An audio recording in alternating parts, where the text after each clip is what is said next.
Hello and welcome to the Raider Power Podcast. Today's topic, Mac McClung. Is he going to the NBA? Where does he stand? I'm Ryan. With me as always, my man Moss and our boy Evan. What are we thinking today, fellas? I'm thinking that every time that Mac McClung steps on the court, I think that with all the hype around him, I think all the teams are just so fired up to play against him that they're going to try to shut him down. And, I think it's making it harder for him to play at Tech and blow up. We still haven't seen any explosive dunks from him throughout the year. Yeah. I think you're seeing Mac McClung doing his best to fit into a system that he's not used to. He's coming from a program at Georgetown where he was essentially the only offensive weapon.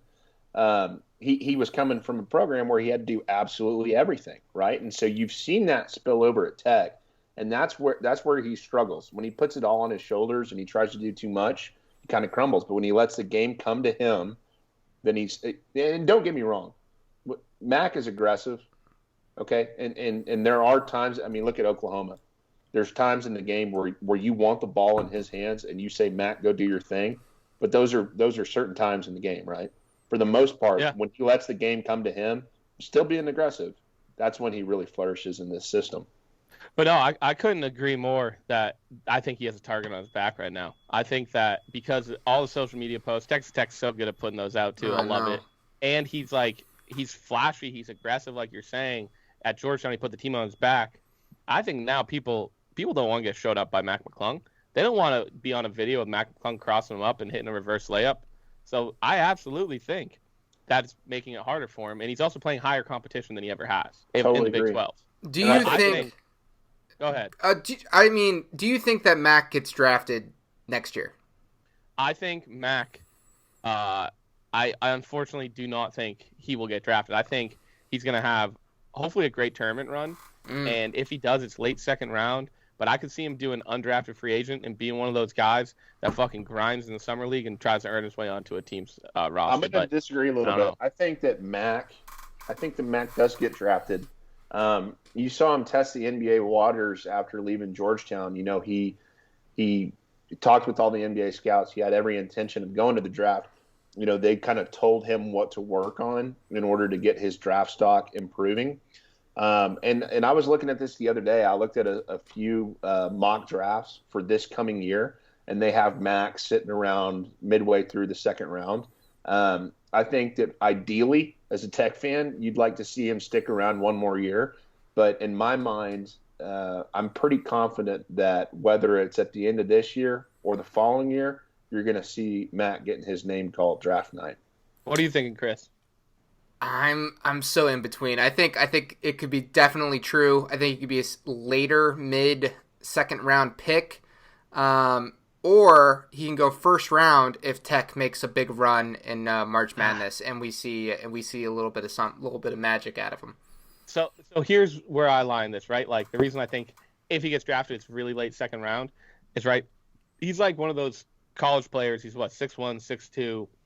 He is late in his college career. He's a all-time great college guy to watch.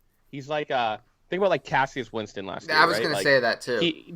He's a guy who won the Player of the Year award, Big Ten Player of the Year his junior year, all this stuff. He got drafted almost like with 10 picks left. He got drafted 53rd overall, and Mac hasn't proven himself to be that yet. But they're the same build. They're both late in their college careers, and I think that that's really hard to look at. I mean, even Peyton Pritchard, fourth-year senior, playing great in the NBA right now, drafted late, even though he was the Pac-12 Player of the Year. I just think Mac has a really uphill road to climb if he wants to try to get drafted. His ceiling is so high. Yeah. You look at his. Okay, so let's draw some comparisons here. Look at Zaire Smith. His game was so raw, really not even close to coming into his potential. His shooting was not great. His ball handling was not great. But his athleticism and his ability to attack the rim was second to none. If you see Matt come into his own on some of those skill sets that we know that he can do, attacking, finishing at the rim, those explosive plays, that's what the NBA scouts are looking for. They're looking for the guys that they can develop from a great college player to an elite college player. So I think of a guy like Cassius Winston, incredible fundamentals, good floor vision, excellent passing, great shooting. But there wasn't – I mean, I don't think that he has that ceiling for those for certain skill sets develop like you see in a Mac McClung. So I'm going to actually disagree here a little bit. And I love Mac, especially at the college level, but I just don't know if his ceiling is that high.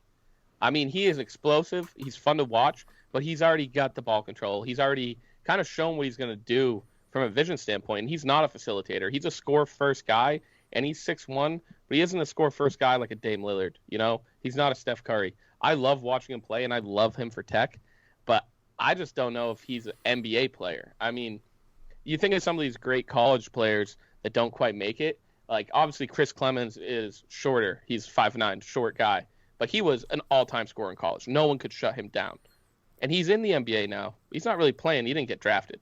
I see Mac as a guy who might be able to make it in the NBA if he makes his game better. But I just don't think he gets drafted. If he does, it's late second round. I hate to be a hater because I love Mac. But I just don't see it. Well, I guess we'll find out as the season goes. And if Tech can make a late run in March, then I think his draft stock goes up and we can see him potentially getting picked first round, maybe second round. But like, comment, and subscribe for more Mac McClung updates along with Texas Tech content.